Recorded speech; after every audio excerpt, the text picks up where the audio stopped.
Hey friend, welcome to Self Transformed, a podcast redefining self-care through simple fitness, nutrition, and mindset habits. I'm your host, Emily Nichols, certified personal trainer, Whole30 coach, and Taco Tuesday enthusiast. Hey, I know the struggle is real when it comes to taking care of you. I too am a busy working mom who felt physically and emotionally drained until I took action on my own transformation journey.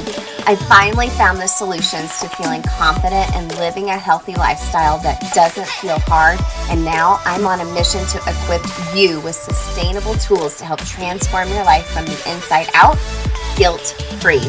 Together, we will simplify your health and fitness into daily habits that don't feel like another thing on your long to-do list, but daily actions that light you up instead. So if you're ready to redefine self-care and step into your own self-transformation, then let's do this.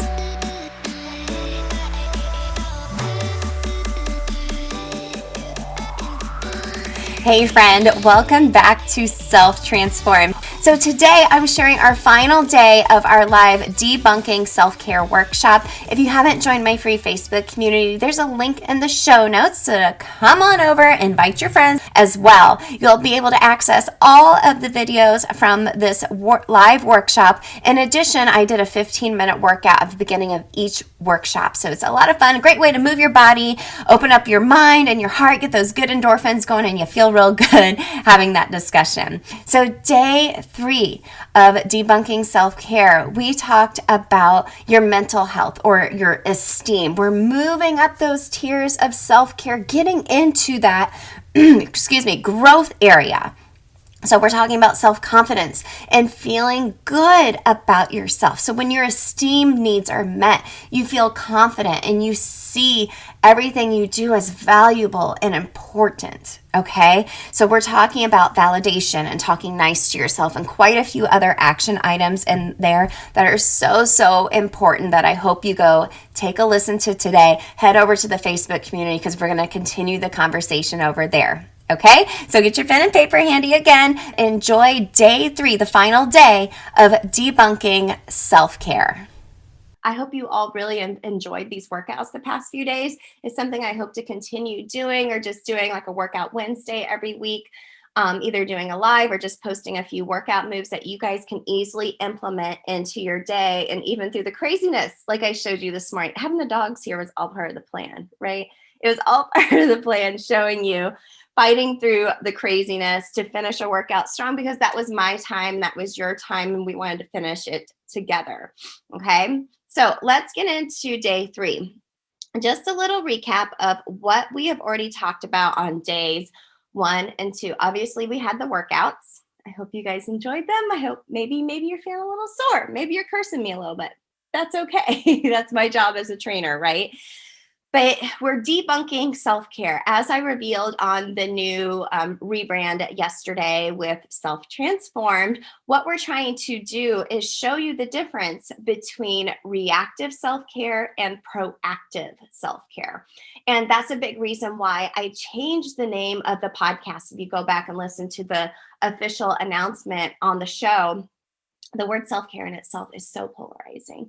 People either think it's the actual hard work, the things we do to take care of ourselves every day, or some people think it's just taking baths and getting manicures, or Netflix and chill and binging on junk food. And there's ways to view it in different ways. Like I said, reactive are those things that I just mentioned. So like binging on food because you're stressed out, or your kids are driving you crazy, so you're going to drink some wine, and you see that as self-care. While it can be, there's been plenty of times where I'm like, I need to go soak in a bath, soak my sore muscles, take some time for myself. And that's okay. I'm doing it to rejuvenate myself, but I'm not doing it to punish my body. Like what we did movement-wise, that was joyful movement. That was not meant to punish our bodies or to make up for anything that we ate. So that's more what I'm talking about when I say reactive self-care.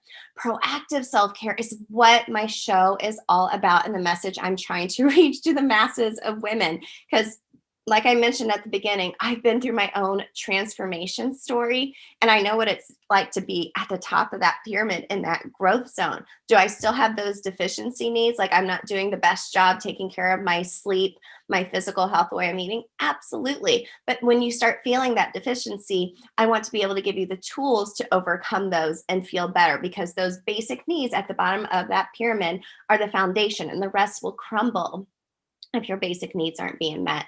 So, day one, we talked about our physical needs, so the physiological needs, our health, so movement, nutrition, sleep. Yesterday, we talked about our emotional health. So, we want to love, we want to give love and be loved, and we want to have a sense of belonging. So, we talked about our relationships with our friends, intimacy with our partner, and even faith as well, and how all of those need to be a priority in your life, but it just doesn't happen by accident. You have to be super intentional with it and make the effort, and just don't rely on someone else to make all the effort. Okay. So today we are going to talk about your esteem or your mental health, which I think we could all agree this past year has been really tough on our mental health, right? So many changes happening, so many challenges happening in our life, but we want to get to the other side where we're feeling that growth and our foundation isn't crumbling. As you'll notice, it all intertwines and is part of each other, right? So let's talk about esteem or your mental health. So when I say esteem, I'm thinking of the word self-confidence. Are you confident in yourself? Are you feeling good about yourself? It's important. When your esteem needs are met, you feel confident and you see your contributions and achievements as valuable and important. So you see what you're doing for your kids, for your spouse at work. You're like, I am a vital part of these people's lives. I'm contributing this. I am feeling really good about myself. Do you feel that way about yourself? There's been plenty of times where I have not had really great self esteem and not felt very confident in myself, not only just physically, but also mentally as well. I shared this summer, going through my personal training certification, I delayed doing it for probably 2 years because I thought to myself, I'm not smart enough to pass a test like that. I passed, obviously, after some studying, but on the other side of that, I built some self confidence because I'm like, wow, I thought I couldn't do something that was really hard, but then I did it. And that made me feel freaking amazing. And I built that self confidence. So, how does your self esteem relate to self care? Well, I like to think of it as more so self love. And we've talked about this on the show a couple of times. There can be no self care without self love. The the things you're doing for yourself daily, the basic needs that you need to take care of for yourself, it's out of love for yourself. It's for no one else. Yes, you'll feel more amazing and have more energy to be able to channel that into your children, your spouse, your job, your friends, family, whatever. But at the core of it, it's about self love and taking care of yourself because you love yourself. And I think as many times as moms, especially, we get so caught up in our kids and what their self esteem looks like, we've neglected ourselves. So, a lot of this has to deal with habits, which I talk a lot more with my clients. I could geek out on habit research all day long, but we won't get too far into it. But first action item I want you to take away today, make sure you have a pen and paper handy or just jot it down in your notes section on your phone. Number one is to talk nice to yourself. That sounds so simple, but it's really hard. It's really hard. Sometimes we're often our own worst critic. We aren't quick to give ourselves grace or self-compassion if we make a mistake or even if we can't button our jeans today, right? We start talking not very nice to ourselves. And when you start building that habit, like, I'm not smart enough, I'm not skinny enough, I'm not pretty enough, I'm not, as cool as them and not friends with them because I'm not this or that. You start building these habits where you're replaying this narrative in your head, and then you start to believe yourself. We need to flip the script, change that habit. So here's an action plan for you. A couple of things to think about with this. Let me take a drink of my coffee because I need it. So when that inner critic starts replaying those statements to you, ask yourself, is this the way you would talk to a loved one? Would you talk to your kids, your spouse, your best friend, your mom this way? The answer is no. Obviously, the way we talk to ourselves, we would never talk to a loved one that way. So why do we do it to ourselves? Like I said, we've built this habit where we think it's okay, where we have this internal dialogue with ourselves. Build a new habit. Every time you think a negative thing about yourself, I want you to think of this statement. Okay, I may think that, but I know this to be true instead. Okay, just flip the script and say, you know, I may think this, but I know this is not true and this is true instead. Okay, that was kind of jumbled, but you kind of get what I'm saying. Another action item you can do, I've had some clients do this before, and it's probably one of the hardest things I've had my clients do, harder than a workout, is to, for a week, every night, journal 5 things you love about yourself. And it has to be about you. It can't be like, oh, I am, I'm a good mom. Yeah, that's great. Who are you internally? What do you love about yourself? It could be like, I love my sense of humor. I love to laugh and I love to make people laugh around me. That's one of the things I love about me. I love to laugh and have fun. And I hope I'm infection. I show that to other people and make them feel happy. Okay. And it's okay if it relates to other people, but who are you internally to your core and what do you love about yourself? It's a really hard exercise to do, but the more you do it, the easier it becomes and more that self-love grows for yourself. So that's your first action item. Talk nice to yourself. Be nice to you. Number 2, don't rely on validation from others. That's hard. That's hard. I love to get an atta girl or a good job or like, look at Emily. When I was at my old job, when I used to work at the American Heart Association, it was very fundraising driven, which obviously we were raising money for very important research, but it was very numbers driven. And I liked to be on the top. I liked the accolades. I liked the recognition until it didn't feel good anymore. It didn't feel mission focused anymore. Or maybe think of it this way. You pour your heart out into this post on social media. You thought you'd share this really cool thing and there's like crickets. The only person that liked it is your mom. Been there, done that. Want coworkers or other people to validate your life for you. You can't rely on that. You cannot rely on that. The validation that you need in your life comes from yourself, and it can come from God as well, because God loves you and you can validate that you're a child of God, and that's all you need too, right?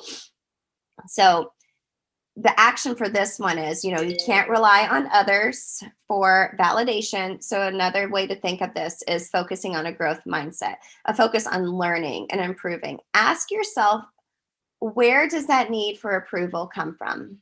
Okay, a lot of times it stems from childhood. We're focused more so on the outcome, and we need to focus more so on the process. So I was raising all that money. Was I doing it because I wanted to fund research, or was I wanting to do that process and getting to help other people and raise that money because I wanted the accolades? I wanted the recognition. Or if you put something out on social media, especially whenever I post anything, I think to myself, how am I helping the woman reading this? Not how many likes am I going to get? Because I really don't care. If one person sees it and feels inspired by it, then I've done my job. So don't rely on the validation from others, because I guarantee you you're in for a lot of insecurities around that, because you can't rely on that. It needs to start internally with your own self-love and validating yourself, and also through your faith as well. So the last action item when it comes to esteem and self-confidence, go back to what we've already talked about on days 1 and 2. So when you are taking care of your basic self-care needs, the physiological, the emotional, and now the esteem needs, you're going to have higher self-confidence, higher self-esteem, self-love when you're taking care of yourself. You're going to feel that self-confidence rocket up.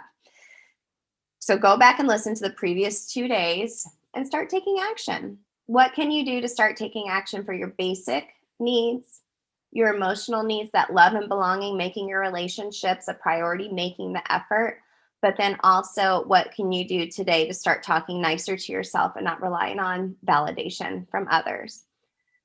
We're at the top of that pyramid now. We've been talking about Maslow's hierarchy of needs, which is a psychology and motivational tool. The bottom of that pyramid was your deficiency needs. When you don't have basic needs taken care of, you struggle, you feel it mentally and physically. But when we get all the way to the top where we are now, you've realized your full potential.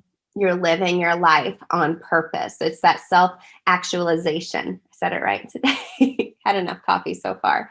We're at the top where we're experiencing growth. We're having our own self-transformation, which feels really freaking good.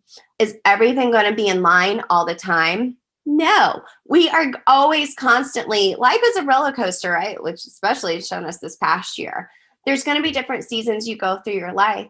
But all in all, if you're able to maintain that foundation, taking care of your basic needs, girlfriend, you can do anything. You can do anything, and you can feel your best and have that transformation from the inside out, where you're able to channel that energy into other people and pour from a full cup. Stop feeling so empty and drained. I want you to feel full and be able to pour into others. Because mama, we got a lot of people we're taking care of. I get it. We got a lot of things going on, and I want you to have the full energy to put 110% into them, but I also want you to put 110% into yourself. So I hope these past 3 days have been fun doing the workouts. Like I said, today was real life with the dogs barking and all the things. So that's real life. If you haven't had a chance to watch, you can go back and watch days 1 and 2. It's within the guides. I'll leave it here for you. It'll permanently live here within our community. So have we debunked self-care? I think we have. You know, this is why I've changed the name of our show. This is why I've hosted this free workshop. I'll be doing more workshops like this in the future, because the more we're able to learn and grow from each other, the more we're going to have that massive transformation in our life and living our lives on purpose and lit up. So remember, it's about proactive versus reactive self-care. We'll talk about this on some future episodes as well. So thank you for joining me. Have a great day. I hope your coffee is hot, and I hope your kids behave themselves today. All the things. I know we're still trying to get through daylight savings times. Whoa, my kids were woo last night, and so was I. So thank you for sticking with me. Don't forget to go enter the giveaway, and cheers to you and debunking self-care and achieving that massive self-transformation. Hey girl, real quick, before you go, if you love today's show and know your girlfriends need to hear this message too, then grab a screenshot, post it to your Instagram stories, and tag me at EmilyNichols22, because the more mamas out there hearing this message, the more empowered we'll all feel to take care of ourselves so we can pour from a full cup. Or the number one way you can thank me for this podcast is to leave a rating and review in iTunes. That way, more mamas will find the show here too. Love you and appreciate you, girlfriends. See you next time.